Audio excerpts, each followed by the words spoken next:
Hey there guys, we're taking a look at Elden Ring running on the AMD Ryzen 5 5500U, and what I'm going to start doing from now on is telling you which drivers I'm also using. So this is running with the 22.7.1 drivers, currently the beta drivers, but they do contain the OpenGL and DirectX 11 fixes. And of course the system is running with 16 gigabytes of DDR4 3200 megahertz dual channel RAM. And of course we are also running at the stock 15 watt TDP with the game running at the lowest in-game settings at 1080p. And overall, the results that we're getting here are pretty brutal. Specifically, our averages are just looking pretty bad, where we're just a frame over a 20 FPS average and 1% lows that are dropping down into the 14 range. And you can see that overall the experience is going to be very, very rough like this. It's really a heavy game. Almost no setting is going to work with 1080p. It is just going to be out of the question. Even if you raise the TDP and stuff like that, you don't really get much of an improvement. Let me show you what the 25 watt TDP ends up doing. You can see immediately it does not do much to improve the overall result that we're getting here. Our 1% lows see a small little bump, but they're still at a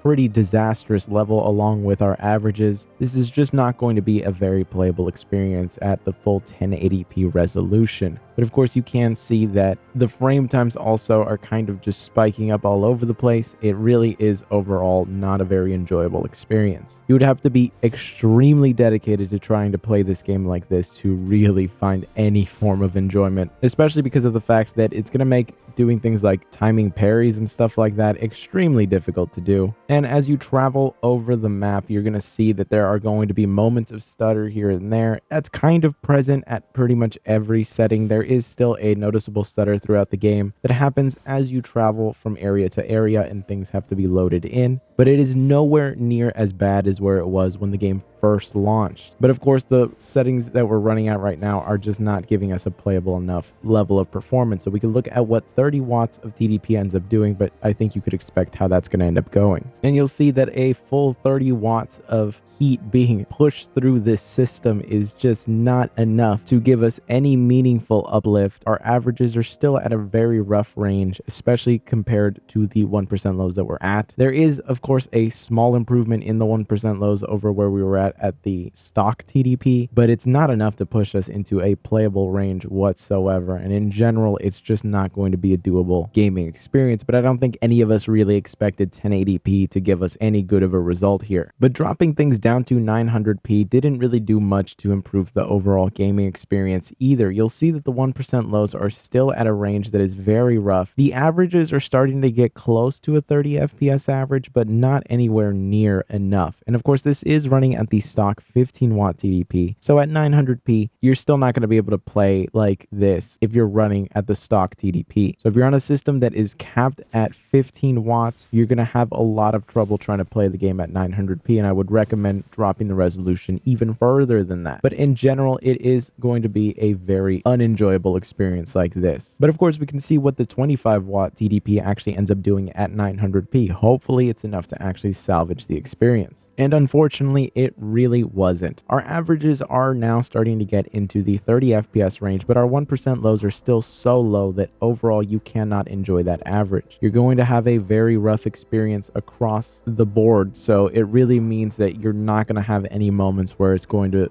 really be enjoyable. You'll see that the frame times are essentially just spiking up and down constantly throughout the whole gaming experience, so there is not really any moments where I felt like the game was really playable like this. It is just this constant stutter and problem that ends up happening. So 900p so far is not looking like the savior of Elden Ring on this chip at all. But of course we can see what 30 watts of TDP ends up doing, but again, I think you can make an assumption on how that's going to go. And you'll see that overall the gaming experience is looking a little better, but not by much. Our 1% lows are still at a range where it's just not going to be doable overall for the gaming experience, and you'll see that the frame times do still spike up and down, though the spikes are nowhere near as huge as they were before. So it's a lot more playable, but not by a significant margin. And especially as you just roam around and fight more things, things do start to kind of fall apart. So it's almost at a playable range, but really it's still out of the question. And the temperatures that we're hitting now are so high that it's not really worth risking your hardware playing like this. We're almost at a 90-degree temperature, and really this was after only a few minutes of playing, really. So I think in long-term gaming sessions, it would end up being way too high a temperature to really recommend you to play like this, at least with this system. There are other systems that have better cooling systems, but in general, most 5500U systems are going to have cheap cooling because they're not exactly putting these chips in premium hardware. So it comes down to 720p to try to salvage the overall gaming experience. And if we're down to the 15-watt TDP, this is about as close to a playable experience as you're going to be able to get. At 720p, the 1% lows are still in the mid-20s, and our averages are just slightly above 30. But if you're someone that played the original Dark Souls when it came out on PC, you pretty much played the game like this. The resolution was pretty much stuck at 720p, and you were pretty much capped at a 30 FPS average. So if you're someone who is nostalgic for that old Dark Souls original experience, well then you at least have this to play like this. Especially if you're stuck at that stock 15-watt TDP, you better put on those nostalgia goggles because you're gonna need it. But it is at least the most playable experience that we've gotten out of the stock TDP so far, but we did have to drop the resolution to an extremely low level.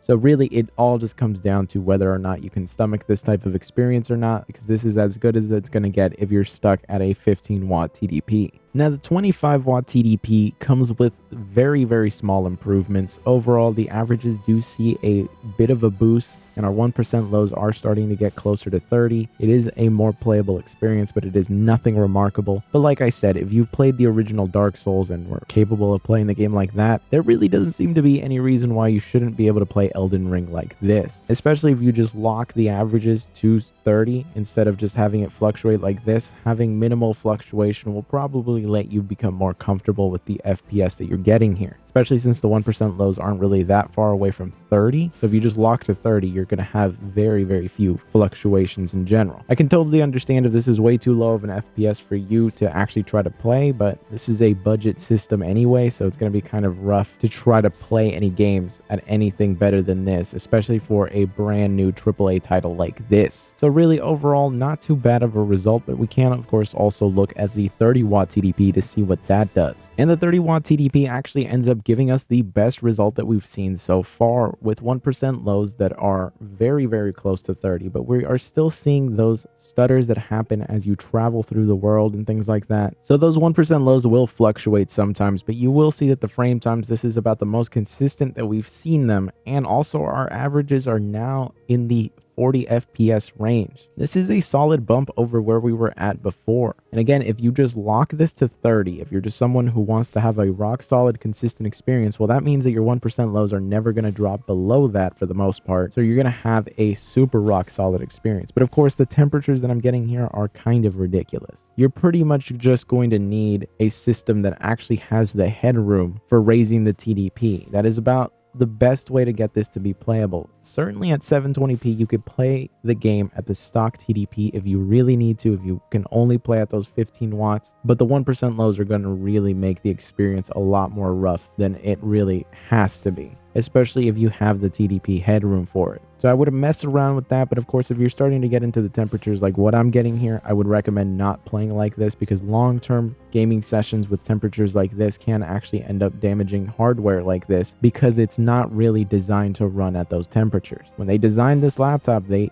designed it with a target TDP of 15 watts. So trying to push double that through the minimal cooling systems that they put in here is going to be a recipe for disaster. And that's unfortunately going to be the case with most systems with a 5500U, because they are budget systems. They aren't exactly designed to be high performance, and they don't really design them to let you pump a lot of wattage through them. Even some systems like the Lenovo IdeaPad that actually do let you change the TDP with a built-in button aren't exactly designed to run at those higher TDPs, because you will see that it goes into very high temperatures. So it's one of those things where it's all about your risk management here. How much does that increase in performance matter to you versus the risk that you're putting on your hardware. I would always urge you to err on the side of caution because of the fact that if you're someone that's buying budget hardware, it probably means that you're not going to have an easy time replacing it if something goes wrong with it. So why put yourself in that horrible situation when you don't really have to? But anyways, I hope you guys appreciate this look at Elden Ring after a while, after a few patches. There are still some bugs present in the game for sure. Specifically, I actually ran into this bug where, because I play with a controller and the right bumper button actually was not working. So I could not do the light attack. I could only heavy attack if I was playing with the controller, which is why you'll see that in everything I'm pretty much only heavy attacking because the light attack just does not work for me. It seems to be a common problem in the game that's been around for months now and still no patch. So it's one of the downsides of From Software's approach to game development, where you get a fully solid, complete video game at launch, but any bugs that are present are probably going to be around for a very long time or forever. But anyways, I want to thank you so much for watching. I will catch you in the next video. See ya.